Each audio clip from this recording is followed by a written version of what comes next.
दोस्तों, आपका स्वागत है आपके अपने चैनल हिंदी वेदा में। कभी कभी हमारी आत्मा को एक अनजाना बोझ महसूस होता है जो हमारे हर कदम को भारी बनाता है। ये बोझ कोई और नहीं बल्कि हमारे पिछले जन्मों के किए गए कर्मों का परिणाम होता है। ये कहानी ऐसे ही एक व्यक्ति की है जो अपने जीवन के हर कष्ट और संघर्ष का कारण अपनी आत्मा के भीतर छिपे हुए पुराने गुनाहों से समझता है। उसे यह एहसास होता है कि उसे न सिर्फ इस जन्म के कर्मों का बल्कि पिछले जन्मों के कर्मों का भी प्रायश्चित करना है। ये कहानी अनंत की है जो एक साधारण किसान था, लेकिन उसकी आत्मा का बोझ इतना भारी था कि उसने इसे समझने के लिए एक लंबा और कठिन रास्ता तय किया। आत्मा की बेचैन, मेरा नाम अनंत है, लेकिन क्या आप जानते हैं कि कभी कभी मुझे लगता है कि मैं अनंत नहीं बल्कि एक लंबी यात्रा का अंश हूँ। एक ऐसी यात्रा जो मेरे अतीत के कर्मों से बंधी हुई है। मेरे जीवन में एक अजीब सी बेचैनी है जो कभी खत्म नहीं होती। हर रात जब मैं सोने जाता तो मुझे वही अजीब सपने आते, सपने जो मुझे बुरी तरह डराते थे। कभी मैं घने जंगल में दौड़ रहा होता और कभी मैं एक महल में बैठा होता, लेकिन मेरा चेहरा गुस्से और पीड़ा से विकृत होता। मेरी आंखों के सामने एक चेहरा उभरता जो मुझे बार बार पुकारता, अनंत, तुमने मेरे साथ क्या किया? इन सपनों ने मुझे पूरी तरह से झकझोर दिया था।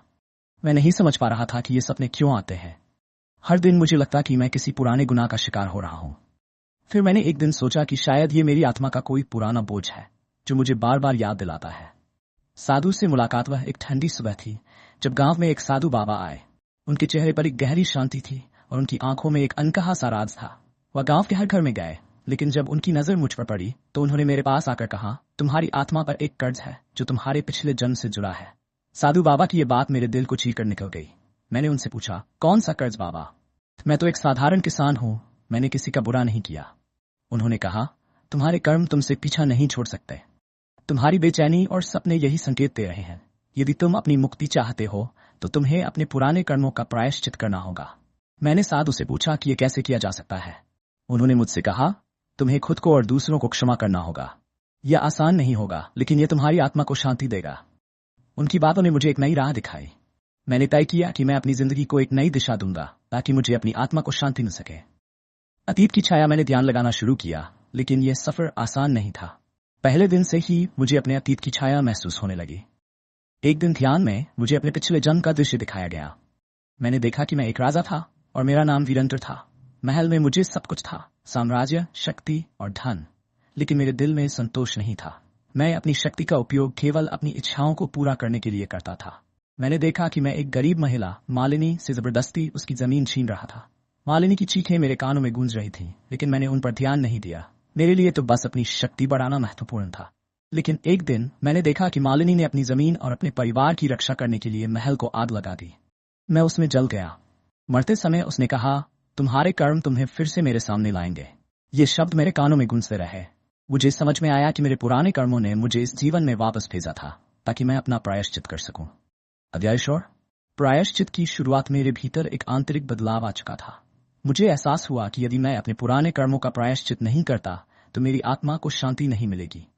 मैंने सबसे पहले मालिनी के वंशजों का पता लगाया, उन्हें अपनी जमीन वापस देने का फैसला किया जिसे मैंने पहले उनसे छीन लिया था।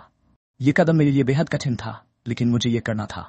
गांव के लोग मेरी मदद से चौंके क्योंकि मैंने अपनी मेहनत से जमा की हुई जमीन उन लोगों को लौटा दी जो मेरे कारण परेशान हुए थे। मुझे लगता था कि अब मेरे कर्मों को सुधारने का एक कदम बढ़ा है, लेकिन मेरे दिल में एक डर था, क्या ये सब कुछ मेरे पुराने कर्मों का प्रायश्चित करने के लिए पर्याप्त होगा? सेवा और सत्य का रास्ता। गांव के लोग मेरे साथ आए। मैंने अपनी जमीन का एक हिस्सा गांव के गरीबों को दे दिया। मैंने हर दिन गांव के बच्चों को पढ़ाया, बूढ़ों की सेवा की और हर किसी के साथ न्याय किया। मेरे छोटे छोटे कदम मेरे जीवन को बदल रहे थे। लेकिन जब मैंने मालिनी के वंशजों से माफी मांगी तो मुझे महसूस हुआ कि मेरी आत्मा को सच्ची शांति मिल रही है। मैंने हर दिन ये महसूस किया कि मैं अपने कर्मों का बोझ कम कर रहा हूँ, लेकिन मुझे अभी भी एक अनकहा डर था, क्या मैं पूरी तरह से मुक्त हो सकूंगा? मुक्ति का क्षण। कुछ सालों बाद मुझे वही सपना फिर से आया, लेकिन इस बार जब मैंने देखा तो मालिनी का चेहरा गुस्से से नहीं बल्कि शांति से भरा हुआ था। उसने कहा, तुमने अपने कर्मों को सुधार लिया है, अब तुम मुक्त हो। उस सुबह जब मैंने आंखें खोली मुझे एहसास हुआ कि मैं पूरी तरह से मुक्त हो चुका हूँ। मेरी आत्मा को शांति मिल चुकी थी, सपने बंद हो गए थे और मेरी बेचैनी गायब हो गई थी।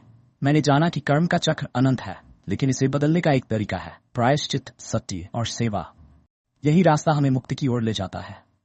अंतिम संदेश। यह कहानी सिर्फ मेरी नहीं है, यह हर उस व्यक्ति की है जो अपने कर्मों से भागने की कोशिश करता है।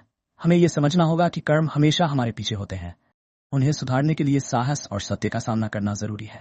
यह कहानी पूरी तरह से गहराई से लिखी जा सकती है, जिसमें हर ध्यान, हर अनुभव और प्रायश्चित की प्रक्रिया को विस्तार से दर्शाया जा सकता है। उम्मीद है कि यह प्रारंभिक रूप आपको पसंद आया होगा।